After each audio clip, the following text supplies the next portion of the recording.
Every tool we've ever built, from the first blade to the first genome map, has been a way of redesigning ourselves. Not to escape our humanity, but to express it, to enhance it. Fire made us storytellers. Stone made us builders. Circuits made us dream in light. Now, as we prepare to cross the space between worlds, we face the most profound design challenge yet. Not just how to live beyond Earth, but what kind of humans will live there.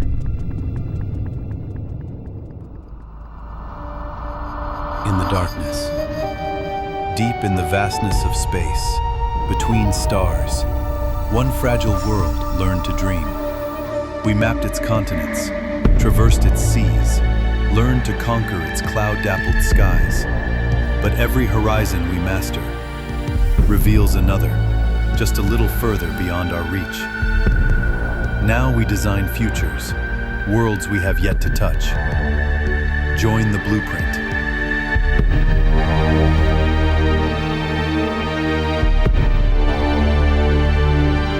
What comes next is ours to shape.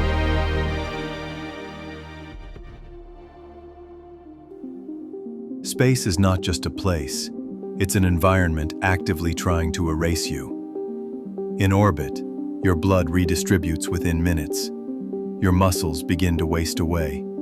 Your bones lose density 10 times faster than an aging patient on Earth. Every heartbeat is rebellion against physics. Radiation pierces your DNA with invisible knives. Fluid rises to your skull until your vision blurs. And beyond that, isolation, silence, the long psychological night. Human bodies were never designed for the void. Every breath out there is a small defiance. Every heartbeat, a whisper that says, "We shouldn't exist here, but we do." If we are to live beyond Earth, we cannot remain as we are. So science has begun rewriting the rules of biology. CRISPR can already slice and paste our genes like code. And in the decades to come, that same precision could let us redesign life. Not from scratch, but from intention. We could build immune systems that neutralize radiation, lungs that metabolize thin Martian air, eyes that see in ultraviolet, or skin that harvests sunlight like leaves on a tree. Imagine a Martian child born with copper-rich blood, able to breathe in dust storms and see by the glow of ionized skies.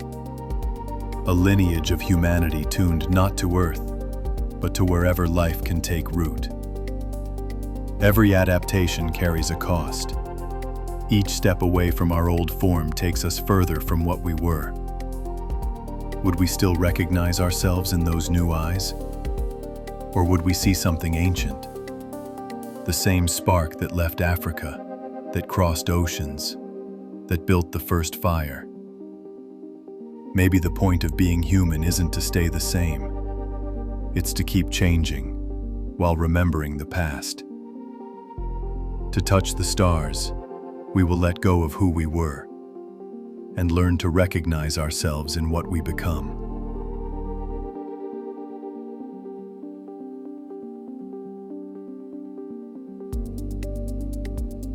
If biology breaks, machines endure, and our species has already begun to fuse the two. Pacemakers, prosthetics, neural implants, these are the first whispers of cybernetic life. Tiny beginnings, but they hint at a future where flesh and metal share the same pulse. But what happens when the interface isn't a tool, but an identity? Imagine piloting a ship not through controls, but through thought. The vessel feels its trajectory as your body does motion. Its sensors become your eyes. Its fusion heart beats in rhythm with your own. You're no longer flying. You are the ship. This isn't fantasy. It's the next step in the story we've always told. From the hammer to the telescope, we've used tools to extend ourselves. Now, those extensions are coming home, not in our hands, but in our minds. artificial intelligence becomes less a servant and more a partner, a co-pilot that learns your instincts, fills your blind spots, and eventually merges into the same stream of consciousness. A cybernetic explorer could cross centuries without decay, its consciousness backed up, rebuilt, reborn. It wouldn't fear isolation, it would become it. But here's the paradox. The more connected we become to our machines, the less we can tell where we end and they begin. Are you still human when half your thoughts are synthetic? Or does humanity expand to include the machine itself? Maybe that's what evolution really is, not replacement, but convergence. Philosophers once said, "I think, therefore I am." Tomorrow's explorers may say, "We compute, therefore we become."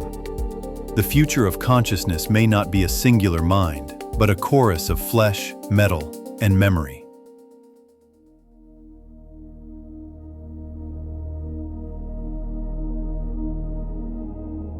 And now a quick word from our sponsor, the drawing board, because even in the void, civilization runs on support.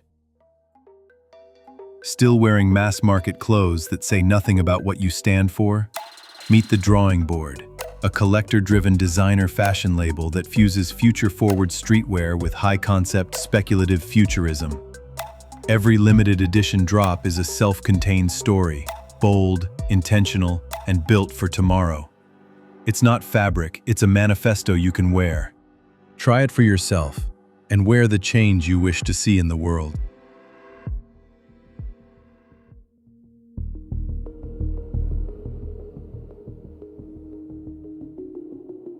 Beyond flesh, beyond form, beyond time. For centuries, we imagined the afterlife as a place. But what if eternity could be built, with circuits instead of souls? The idea of mind uploading once sounded like fantasy. Today, it's research, a growing map of the human mind. Every thought you've ever had, every face, every heartbeat of memory, is a constellation of electric signals. If those signals can be captured, they can be preserved. And if they can be preserved, they can travel. Imagine explorers who no longer cross the void in ships, but as streams of data, light-speed travelers encoded into photons, arriving centuries later on distant worlds, ready to inhabit new machines, new bodies, new beginnings. Digital civilizations could bloom around distant stars. Cultures of pure thought, dreaming in code, evolving faster than evolution itself. In this new realm, time loses meaning. A second could feel like a century. A life could last as long as a star burns. Yet even there, in the light and data, something ancient would remain.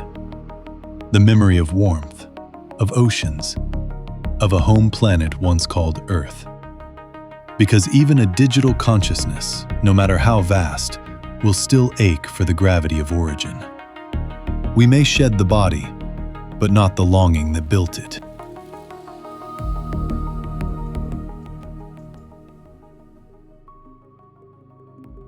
One day, far in the future, our descendants may no longer remember what it meant to be human.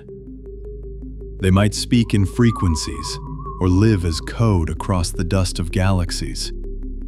They might call us the ancients, the ones who first looked up and dared to ask why. Our story will survive not in our shape, but in our intent. The will to explore, to create, to reach for more than survival. When the final stars burn out, some fragment of that will, a pattern, a pulse, a whisper, may still move through the dark, carrying everything we ever were. Maybe that's the real purpose of intelligence. Not to conquer the cosmos, but to give it a voice that can wonder about itself. So, wherever our evolution leads, in bodies or in light, in silence or in song, the story doesn't end. it just changes form. Because the architects of the void are still building. If this journey moved you, like, subscribe, and stay with us. Because the story of humanity doesn't end among the stars. It begins there.